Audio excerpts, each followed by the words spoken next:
Cuestión número 44. ¿Qué es el hechizo?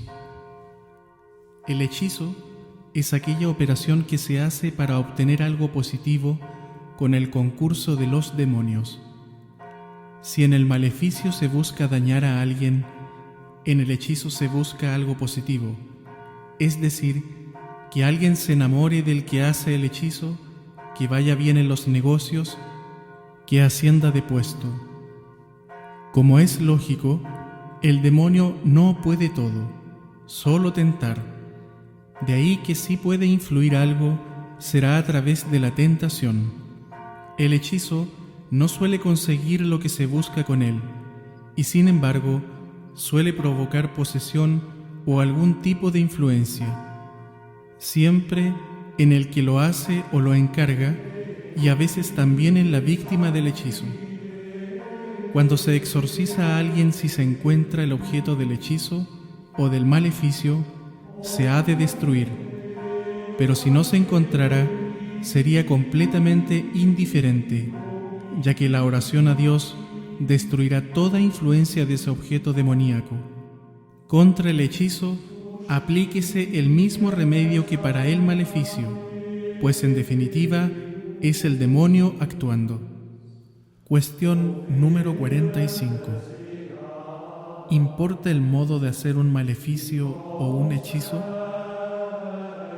No. Da lo mismo usar vísceras de animales que pelos de la víctima. Da lo mismo usar un muñeco de cera que marcar con tiza un pentáculo en el suelo poniendo velas. Es indiferente usar unos materiales u otros, unas conjuraciones u otras. Lo que realmente hace que eso tenga efecto es la invocación al demonio. El modo en el que se le invoque es indiferente. Sin embargo, el demonio sí que tiene interés en hacer creer a sus servidores que sí tienen importancia los ritos y materiales, pues eso hace pensar a las personas que dominan esas fuerzas. A través de los ritos, los brujos creen mantener el dominio de la situación. Lo dicho para los maleficios y hechizos vale solo que al revés para los exorcismos. Da lo mismo los materiales o el rito concreto con el que exorcicemos al demonio. Lo importante es la fe en Dios. Se puede exorcizar al demonio armado solo con el nombre de Cristo y la fe. Hay exorcistas que dan una importancia excesiva a los modos y los materiales con lo que realizan el exorcismo. De todas maneras, aunque el sacerdote vaya solo armado del nombre de Cristo, la oración hará que el demonio le revele al exorcista que sí que hay algunas cosas que le atormentan más que otras, porque son símbolos que le atormentan de un modo específico, pues específicos fueron los pecados que le llevaron a la reprobación y que son los que ahora atormentan su alma. Anexo a la cuestión 45. Durante muchos años he sostenido la postura escrita en la cuestión superior, postura que me parecía la más racional, y a ella me aferré con uñas y dientes. Sin embargo, la práctica exorcística parecía ir desmintiendo esta tesis en tantos casos y de un modo tan patente que cambié de opinión. Consideraba que si existía algún tipo de relación desconocida entre determinados objetos materiales y el espíritu, es decir, que tener o no tener algo del cuerpo, uñas o pelo o menstruación, de la persona contra la que se va a hacer un maleficio, no es indiferente. Como tampoco es indiferente el que ese objeto maléfico, aquel con el que se le ha efectuado el maleficio, se queme si se encuentra. Además pensaba que si esto era válido para lo malo, también era válido para lo bueno. Es decir, reconocía que en un exorcismo lo importante es la fe, pero que no daba lo mismo usar o no usar una materia que otra para exorcizar. y voy a poner algunos ejemplos. En un momento dado, el que Dios nos revelará a través del poseso, que teníamos que aplicar ceniza del miércoles de ceniza junto con santo crisma sobre un poseso, hizo que acabara con una larga posesión que si no, se hubiera prolongado quizás varios días más. En otros casos, hacer señales de la cruz en una parte concreta del cuerpo del poseso puede acortar un exorcismo incluso horas. La tesis de que lo único que importa es la fe y que lo material o el modo es indiferente me parecía una tesis bella, simple y que no planteaba problema alguno. Consideraba que el que lo material sí que tuviera relevancia en este campo, tanto para hacer maleficios como para exorcismos, no significaba que caigamos en lo mágico, sino que significaba sencillamente reconocer que entre lo material y lo espiritual existen relaciones mucho más complejas de lo que imaginamos, todas ellas regidas no por la irracionalidad, sino por una racionalidad que nos supera. Esta segunda postura la mantuve durante 3 años. Después, de nuevo hubo en mí un progreso en la comprensión de estas realidades y de nuevo he vuelto a la primera postura. Hoy día creo que la materia para hacer un maleficio y el modo de hacerlo es completamente indiferente. Son los demonios los que tratan de hacer entender que sí que importa. Los demonios ponen mayor interés en atacar a una persona si se les invoca de un modo determinado, bajo unos determinados rituales o usando determinadas materias. En sí, los rituales son indiferentes, pero el infierno quiere convencernos de que no, para así crear una especie de ciencia maléfica. Lo único que importa en la eficacia de un maleficio son 2 cosas: la voluntad del que realiza el maleficio y que llama a los demonios, y la voluntad de los demonios al atacar a una persona. La misma doctrina es válida para lograr un milagro o una intervención de Dios. Los materiales de un ritual, sea un sacrificio del Antiguo Testamento, sea una liturgia de adoración, son indiferentes.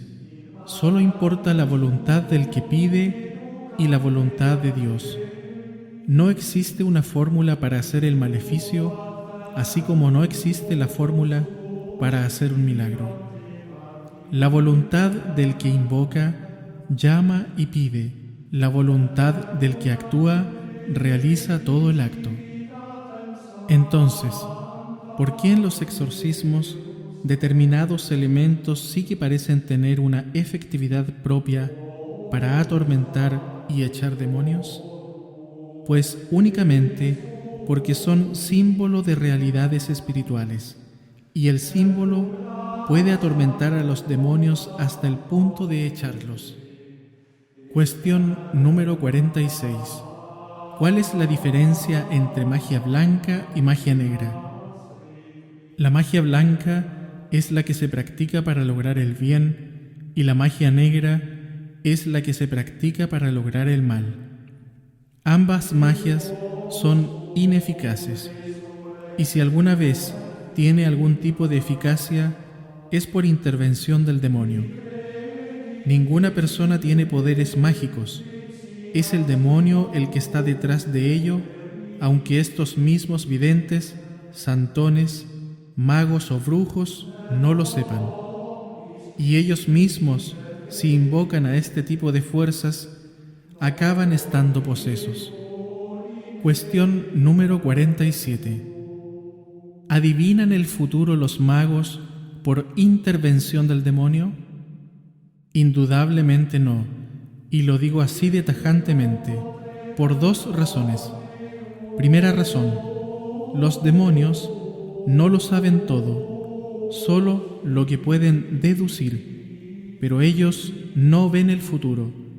Segunda razón, Los demonios buscan nuestro mal, y aunque conozcan algún hecho futuro, no nos van a ayudar revelándonoslo. Aún así, alguna vez como excepción, pueden revelar alguna cosa concreta futura para que la persona se vuelva adicta a la consulta de este tipo de personas. Nunca, ningún cristiano, bajo ningún concepto, debe consultar a este tipo de personas. La consulta a un mago, vidente o santón constituye siempre un pecado grave.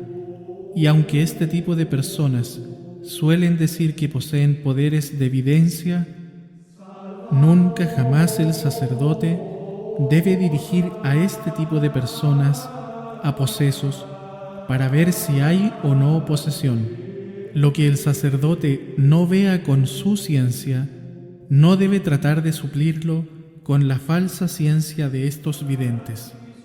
Cuestión número 48. ¿Interviene el demonio en el horóscopo, el tarot y otras formas de adivinar el futuro? En principio, el demonio solo interviene cuando se le invoca. Esas formas de adivinar el futuro, en que no se invoca a fuerzas ocultas ni a seres espirituales desconocidos, no son demoníacas. Son prácticas supersticiosas, pero no demoníacas.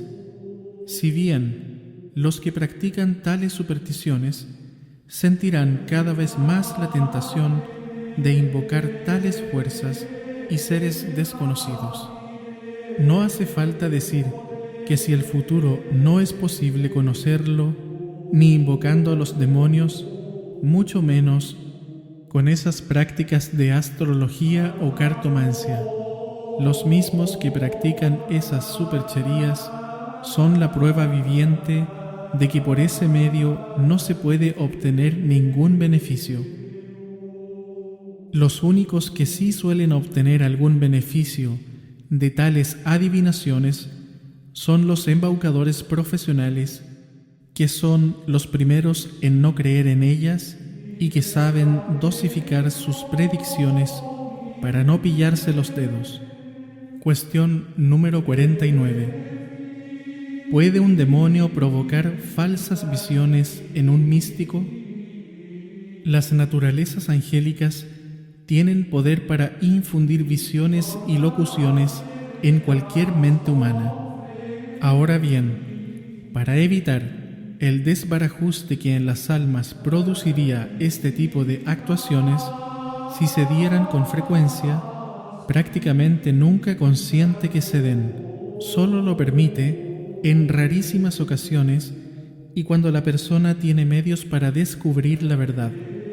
Desde luego, si no fuera porque el Altísimo contiene el poder del demonio, éste se aparecería continuamente como ángel o como un santo. Ha habido casos en que se ha aparecido incluso con la apariencia de nuestro Señor Jesucristo. En el caso verdaderamente excepcional de que haya una revelación mística en un alma y al director espiritual le entre la duda de que pueda estar en medio el demonio, hay dos criterios que puede seguir en situaciones de este tipo. 1. Seguir toda inspiración que nos lleve al bien como si viniera de Dios. 2. Obedecer al director espiritual por encima de toda revelación. Si una revelación, mensaje, aparición, lo que sea, verdadera o falsa, producto de la imaginación, del demonio o de Dios, nos lleva a hacer el bien, es decir, nos incita a obras de caridad, de oración, de sacrificio, entonces sigámosla como si viniera directamente de Dios.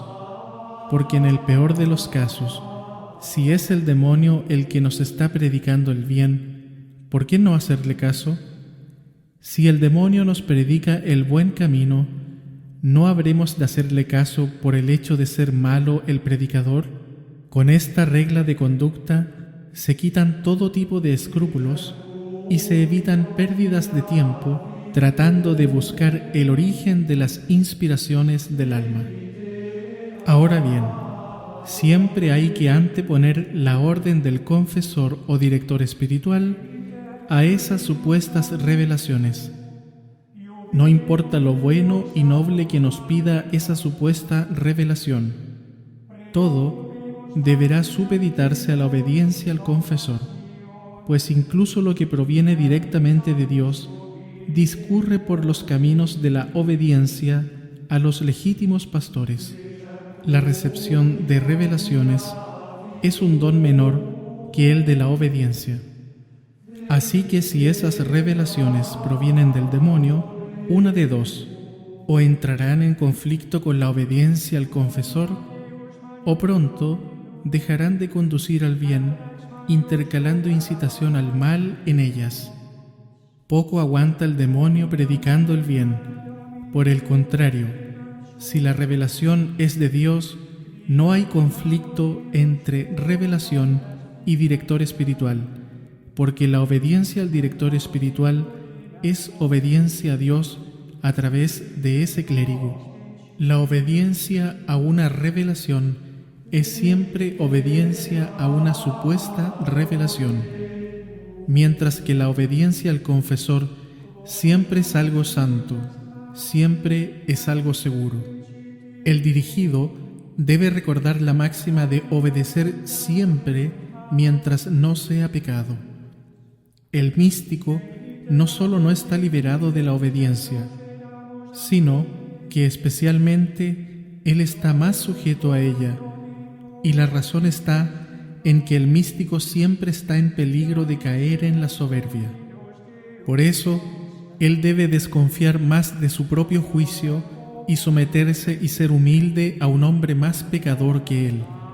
De lo contrario, le puede pasar como al diablo, que enamorado de sí mismo, corrompa cuanto ha recibido. Y digo con esto, con especial conocimiento de causa, pues hace años fui escogido como director espiritual de un alma que tenía varios dones extraordinarios. La veracidad de esos dones pude comprobarla en varias ocasiones sin ninguna duda. Pero aquella persona poco a poco comenzó a no escuchar mis indicaciones. Consideraba ella que estaba tan avanzada en la perfección que podía ser guiada directamente por el Espíritu Santo. Al ver que una terrible soberbia se veía en el horizonte, todavía lejano, mis indicaciones se convirtieron en órdenes. Pero la persona optó por seguir sus propias inspiraciones más que lo que yo le decía. Así que lentamente, a lo largo de los años siguientes, pude contemplar en primera fila, por decirlo así, cómo se iba llenando de más y más soberbia. Finalmente le di un ultimátum: o me obedecía o dejaba de ser su director espiritual. Optó por seguir su propio camino, el del Espíritu Santo, según ella. Un año después, me enteré por amigos de él que acabó cayendo en pecados más y más graves. Tras no pocos pecados, perdió sus dones que yo había conocido reales e impresionantes.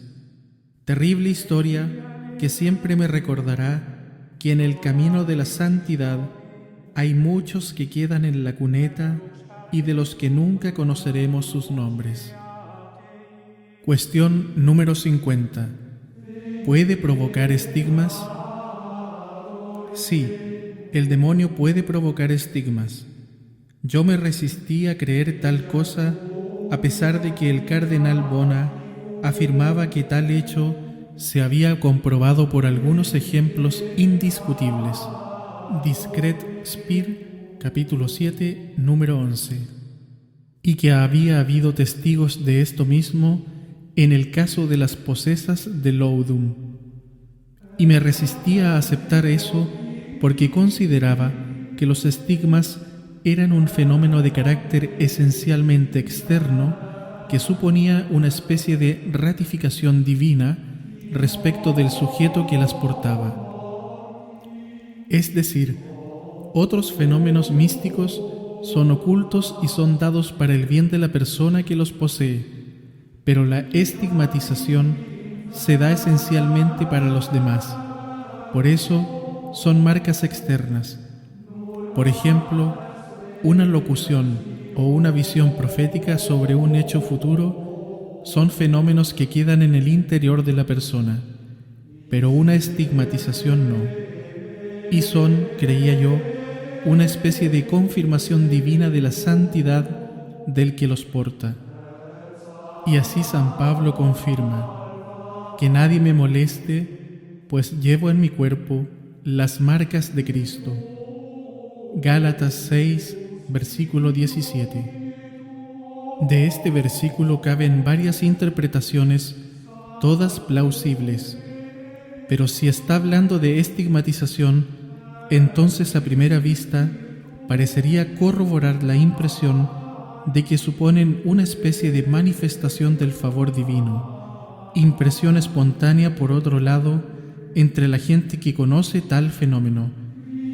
Pero aunque esto sea así, lo cierto es que más adelante conocí varios casos de pseudo-mesías que padecían sangrado de sangre en ciertas partes de su cuerpo. El caso que vi por filmaciones no eran propiamente estigmas, sino que la piel sangraba.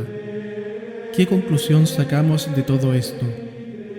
Quizá la gran enseñanza que este hecho tan anecdótico pueda suceder es que el mismo Dios que nos da los signos para conocer la verdad, nos ha dado la inteligencia para discernir los signos. El Dios de la inteligencia se ha complacido en proponernos este tipo de estigmas para que los resolvamos. La estigmatización es un signo divino, pero incluso los signos divinos deben ser discernidos. En cualquier caso, el origen de un caso de estigmatización, como de cualquier otro fenómeno místico, se deducirá de los frutos que produzca en la vida de esa persona. Por sus frutos los conoceréis.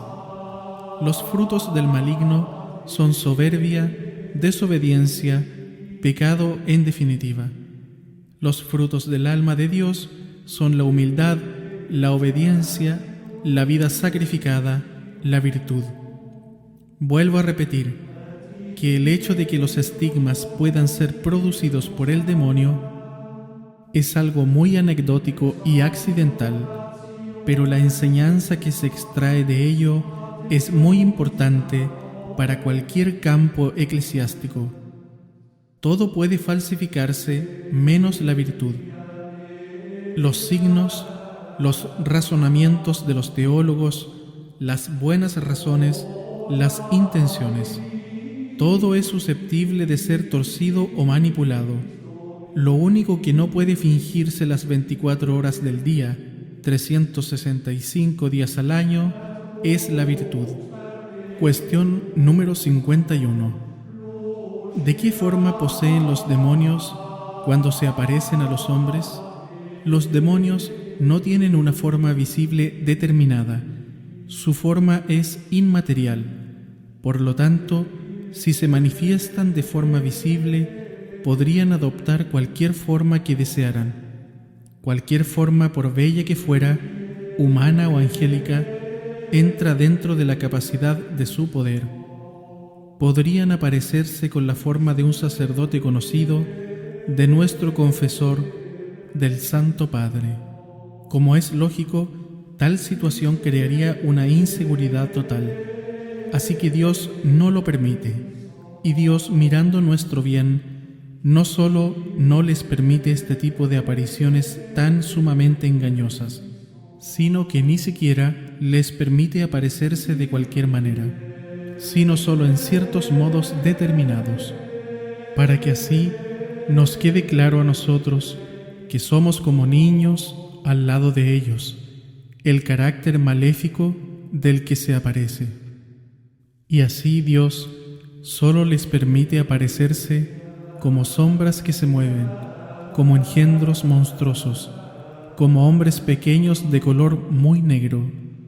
Respecto a esta última forma de mostrarse visualmente, como hombrecillos oscuros y pequeños, aparece una y otra vez en la tradición literaria cristiana desde la época de los padres del desierto, pero no solo en ellos, sino que incluso Santa Teresa de Jesús, Santa Teresa de Lisieux, en uno de sus sueños, y otros casos como el de la niña Alexia, 1971-1985. Volverán a hablar de que vieron a hombres pequeños y de color muy negro. Cuando decimos que Satán es un dragón o una serpiente, lo que queremos decir es que tiene el carácter monstruoso, fiero, venenoso y astuto de esos seres,